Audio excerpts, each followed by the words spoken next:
Today, I am going to share with you the story of a narcissist woman named Lisa, who thought she was better than everybody else in the neighborhood. One day, when she was driving home from shopping, she saw that her elderly neighbor, Mr. Anderson, needed to mow his lawn, but he was too old and weak to do it himself. So she yelled at him, saying, "Hey, Grandpa, why don't you stay in your nursing home? You're dragging this street down with your ugly lawn. People like you are why there should be a law that says all senior citizens should live in a nursing home instead of living here and being a nuisance." Old man just shook his head at her behavior and went back to cutting his grass. He knew exactly what type of person she was and didn't want to waste any more of his precious time on her. She was simply an insignificant person whose life would soon pass by like the seasons, and one day she would also become old and weak herself. But still, she didn't realize it. A few days later, Lisa was sitting on her porch swing when she heard the sound of mowing grass again. It was Mr. Anderson, and his lawn was looking even better than before. While Lisa's lawn looked like a jungle full of weeds and tall grass, Lisa couldn't take it anymore. She wanted to say something to him, but then she had a better idea. She wanted to make fun of him and humiliate him. So she wrote a sign which said, "The best lawn on the street wins a prize," and put it on her front gate. Then she posted about it on social media, inviting everyone from the neighborhood to participate in her competition. She then drove to Mr. Anderson's house, rang the doorbell, and asked him to join the competition. When Mr. Anderson noticed that she was laughing at him, and other neighbors were also doing the same, he felt upset. He wanted to tell them that he didn't need their charity, but he decided to ignore them and just focus on taking care of his garden. For him, it wasn't just a hobby, it was a passion that he had been nurturing since he was young. Over the years, he had experimented with different plants and flowers, and his knowledge of gardening was unmatched in the entire neighborhood. As the days passed, Lisa began to panic because she realized that her plan was backfiring. Everyone in the neighborhood was excited about the competition except her. She could see how her neighbors took great pride in their yards, and she knew she wouldn't win. To make matters worse, she couldn't spend as much time as she wanted to work on her own yard because she had to go to work every day. On the other hand, Mr. Anderson continued to take care of his yard. Every morning he would get up early and start watering the plants. He pruned the hedges, pulled weeds, and planted new flowers. In addition to taking care of his own yard, he also helped his neighbors with theirs. He advised them on which plants would grow best in the shade or full sun, and he even helped them with yard work. The neighbors appreciated his knowledge and experience, and often invited him over to help them with their gardens. Meanwhile, Lisa spent her days trying to find ways to improve her yard. She bought expensive fertilizers and weed killers, but nothing seemed to work. Her grass was always wilted, and her flowers wilted quickly. Finally, the day of the competition arrived. All the neighbors gathered together to see who would win. There was a group of 3 judges, and each of them had to rate each yard based on several criteria, such as the quality of the grass, the variety of plants and flowers, and overall appearance. First, the judges visited Lisa's yard. They walked around inspecting everything and taking notes. They found that her grass was full of weeds, the flower beds were messy, and there was even a step broken into pieces. Despite Lisa's efforts, her yard was far from perfect. After finishing their inspection, they gave her a score and moved on to the next yard. When they arrived at Mr. Anderson's yard, they were amazed by what they saw.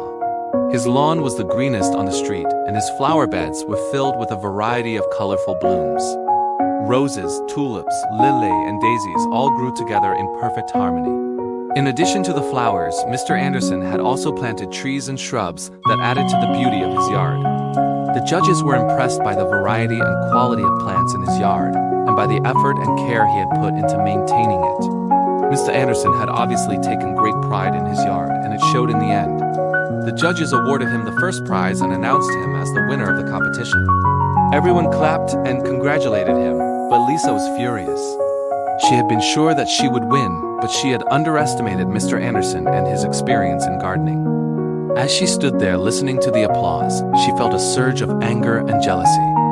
She wanted to scream and throw tantrums, but she knew it would only make her look bad. So she took a deep breath and tried to calm down. However, she couldn't hold back any longer. She threw her head back and screamed, "What the hell? This is bullshit. You're all a bunch of liars and hypocrites. That old fart doesn't deserve to win. He's been cheating. He must have bribed you." When her neighbors heard her outburst, they were shocked. They couldn't believe that she would be so rude and disrespectful. They all turned to look at her, and some even started laughing. She had made a fool of herself, and they couldn't help but be amused by it. Furious, she stomped her feet and ran away from the crowd. She wanted to get away from all those people and hide in her house. As she was walking back home, she stopped in her tracks. She had tripped over something and had fallen flat on her face. She looked down and realized that she had tripped on the same garden step that she had complained about earlier. It had broken and caused her to fall. She tried to stand up, but the pain in her leg made her collapse back onto the ground. Tears streamed down her face as she looked at the people gathered around her, laughing and pointing. She hated herself for being clumsy and stupid. Why hadn't she fixed the step when she had the chance? Now she was lying on the ground in front of everyone, and there was nothing she could do to change it. Mr. Anderson noticed her lying on the ground and felt sorry for her. He walked over and offered her a hand to help her up. "Are you okay?" he asked her. Lisa hesitated for a moment, but then took his hand and let him help her up. She couldn't bring herself to look at him. She was too embarrassed and ashamed. Mr. Anderson didn't say anything. He just helped her up and walked away. Lisa sat there on the ground and watched him walk away. She felt humiliated and angry. She wanted to shout and scream, but she knew it wouldn't change anything. Instead, she picked herself up and walked away slowly. As she walked back home, she looked at the ground and saw the fake trophy she had bought in advance. It fell to the ground and broke. The sight of the broken trophy made her feel even worse. She had failed to achieve what she had set out to do. She had wanted to humiliate Mr. Anderson, but instead she had ended up humiliating herself.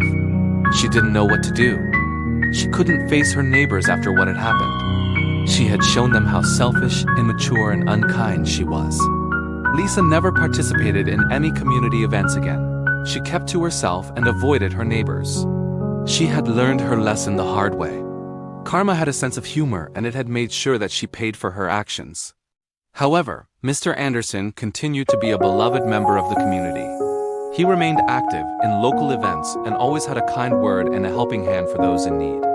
The neighbors respected and admired him, and they were grateful to have him in their community. Thank you for watching this story. Please like the video if you enjoyed it and subscribe for more weekly content. Also, let us know in the comments what you think about Lisa and her story. We can't wait to read your thoughts. See you next time.